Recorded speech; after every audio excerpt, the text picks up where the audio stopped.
when you're dealing with contemporary issues, you want to have an Islamic perspective. You want Islam to be your paradigm for understanding these things.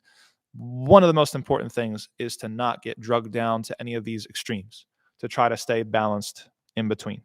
Brief detour for factors in life that lead to doubts and confusion. Okay. And this is extremely relevant when we talk about how do we get sucked into the extremes? Okay. What's responsible for, okay, we go down this path. This person's all the way, they've down the rabbit hole on red pill, the gynocentric order, and all this other stuff. I mean, I'm not trying to throw shade, but it's like, you can go down a rabbit hole, and some people that's all that they ingest in the media. It's like, okay, hold on, like that's not the whole story. And then feminism is a similar rabbit hole, right? It's like, to the point, man. And people don't understand, because before I was a Muslim, like, I studied feminism quite a bit. Okay, like, and I was a feminist. Okay, like, so I understood myself as one, and I read Judith Butler, and I read bell hooks, and I read de Beauvoir, and all these folks. And people don't get some of the stuff that's in radical and theoretical feminism.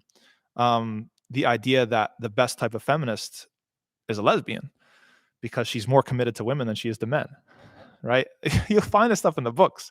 People don't get it. People think that just feminism is just about, treating people equally and, having respect for women and voting rights. It's deeper than that, which is part of why feminism as a concept is not a very useful term, because it's so imprecise. It means a lot of different things to a lot of different people. But you can go down that rabbit hole. And some people, so I think it was de Beauvoir who said that childbirth is inherently oppressive to women.